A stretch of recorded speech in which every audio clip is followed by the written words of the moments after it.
তিন শ্রেণীর ব্যক্তির বিরুদ্ধে আল্লাহ বলেন আমি নিজেই কিয়ামতের দিন মামলা দায়ের করব। I will be against them in the day of judgment. Three categories of people I will be against them in the day of judgment. তিন শ্রেণীর লোক কিয়ামতের দিন তারা ছাড় পাবে না। আল্লাহ বলেন আমি নিজেই তাদের বিরুদ্ধে মামলা দায়ের করব। এর মধ্যে এক শ্রেণীর লোক হচ্ছে রাজুলুন ইস্তাআজারা জিরান ফাস্তাউফা মিনহু ওয়া লাম ইউতি আজরা। একজন শ্রমিক ভাড়া করে তার কাছ থেকে কাজ নিয়েছে কিন্তু তার পারিশ্রমিক আদায় করে নাই। এরকম আছে না নাই?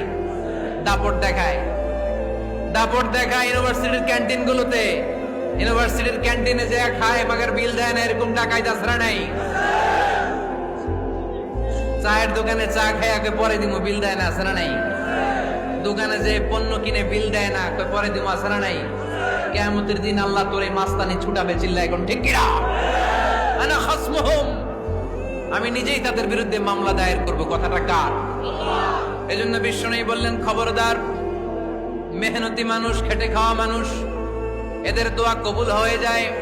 আতুল আজিরা আজরাহু ক্বাবলা আন ইয়াজিফা আরাকুহু। খবরদার, বিশ্বনবী বললেন শ্রমিকের ঘাম শুকিয়ে যাওয়ার আগে তাদের পারিশ্রমিক মিটিয়ে দাও। বিশ্বনবীর বিখ্যাত হাদিস, আতুল আজিরা আজরাহু ক্বাবলা আন ইয়াজিফা আরাকুহু। শ্রমিকের ঘাম মাটিতে লাগার আগে, শুকিয়ে যাওয়ার আগে তাদের পারিশ্রমিক মিটিয়ে দাও। কেননা তারা যদি বদদোয়া করে তোমার জীবনকে জাহান্নাম বানিয়ে দিবে কে?